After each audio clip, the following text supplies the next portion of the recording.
ఓం శ్రీ మాత్రే నమః. అందరికీ నమస్కారం అండి. వరలక్ష్మి వ్రతం వస్తుంది అంటే అందరూ హడావుడిగా ఉంటారు. అయితే ఇప్పుడు వరలక్ష్మి వ్రతం అంటే సోషల్ మీడియాలో వస్తున్న వీడియోల ప్రభావం మనపైన ఎంతో కొంత ఖచ్చితంగా పడుతుంది కదా! మరి దాని నుంచి బయటపడడానికి ఎలా? మనం చూస్తున్న వీడియోస్‌లో అమ్మవారిని చాలా చక్కగా అలంకరించి చూపిస్తారు. ఆ విధంగా అలంకరణ చేసి పూజ చేస్తేనే అమ్మ అనుగ్రహం మనపైన ఉంటుందా? లేకపోతే లేదా అనే ఆలోచన కొంతమందికి ఇప్పుడిప్పుడే పూజలు చేసుకుంటున్న పిల్లలకి కలగవచ్చు. అయితే ఇక్కడే మనం చాలా జాగ్రత్తగా ఆలోచించాలి. మనం చూస్తున్న వీడియోల ప్రభావం మనపైన పడకుండా జాగ్రత్త పడాలి. వీడియో చూశాను, వదిలేశాను. మనం చేసుకునే పద్ధతిలోనే మన పెద్దవాళ్ళు చెప్పినట్లు పూజ చేసుకున్నామా అన్నట్లు ఉండాలి. అంతేకాని మన పెద్దవాళ్ళు వరలక్ష్మి వ్రతం చేసుకుని అమ్మ అనుగ్రహానికి పాత్రులు అవ్వలేదా? ఇప్పుడు వారు చెప్పినట్లు మనం చేసుకుని అమ్మ అనుగ్రహానికి పాత్రులమవుదాం. మనం ఏ విధంగా పూజ చేసినా మనస్ఫూర్తిగా చేసుకోవాలి. ఆ రోజు విశిష్టమైన రోజు. ఎక్కువ అమ్మవారిని ప్రార్థించడంలో, స్తుతించడంలో సమయం కేటాయిద్దాం. చక్కగా లక్ష్మీ అష్టోత్తరం, కనకదార స్తోత్రం, శ్రీ సూక్తం, అమ్మవారి పాటలు ఈ విధంగా అమ్మవారిని మనస్ఫూర్తిగా పూజిద్దాం. చివరిగా మన్ మనం ఎక్కువ తాంబూలాలు కూడా ఎక్కువ ఇచ్చుకో అవసరం లేదండి.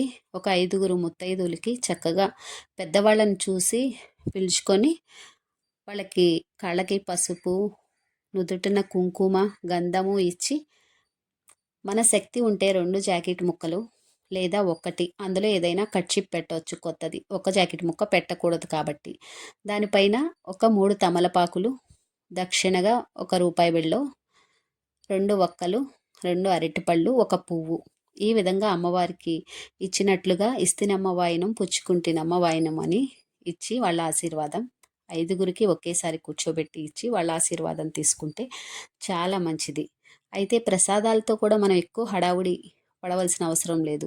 ఎందుకు అంటే చక్కగా మనం ఒకే గిన్నెలో అన్నం వండేసేసుకొని ఆ అన్నం కొంచెం పక్కకి తీసిపెట్టి నిమ్మకాయో లేదంటే కొంచెం చింతపండు పులుసు కలిపితే పులిహార అయిపోతుంది. ఇంకొంచెం అన్నం పక్కకి తీసి పెరుగు కలిపితే దద్దోజనం అయిపోతుంది. మిగతా ఉన్న గిన్నెలోనే పాలు బెల్లం వేసేస్తే పొంగలైపోతుంది. ఉదయాన్నే ఎటు మనం పెసరపప్పు, శనగలు నానపెట్టుకుంటాము, పానకం చేసుకుంటాము, కొబ్బరికాయ కొడతాము. అమ్మవారికి నివేదన సరిపోతుంది. ఈ విధంగా చేసుకుని ఎక్కువ హడావుడి లేకుండా పూజను పూర్తి చేసుకుందాం. ఇక్కడ చూడండి, నాకు శుక్రవారం తాంబూలానికి పిలిచారు. చక్కగా మంచి చీర ఇచ్చారనమాట.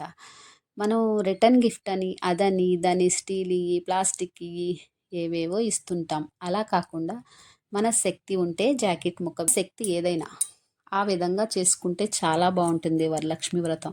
ఆర్భాటాలకి వెళ్ళకండి. చిన్న చిన్న పిల్లలు వీడియోస్ చూసి వాటికి లోనవుతారు. ఆ ప్రభావం వాళ్ళపైన పడుతుంది. మనసులో పెట్టుకుంటే మనం చేసుకునేది కూడా సరిగా చేసుకోలేము. అందువల్ల ఎటువంటి ఆర్భాటాలకి వెళ్ళకుండా మనకున్న దానిలో మనం ఎంత చక్కగా చేసుకున్నామో, మనం చేసుకున్నది మన మనసుకి నచ్చితే అది అమ్మవారికి ఖచ్చితంగా నచ్చుతుంది. అమ్మవారి అనుగ్రహం అంత బాగా అలంకరణలు చేసి కాళ్ళు చేతులు పెట్టి మంచిగా అలంకరణ చేసిన వాళ్ళకి మనం ఈ విధంగా చేసుకున్నా కూడా వాళ్ళకి మనకి ఒకేలాగా అమ్మవారి అనుగ్రహం ఉంటుంది. అంతేకాని వాళ్ళకి ఎక్కువగా ఉంటుంది, మనకి తక్కువగా ఉంటుంది అనే ఆలోచన అస్సలు చేయవద్దు.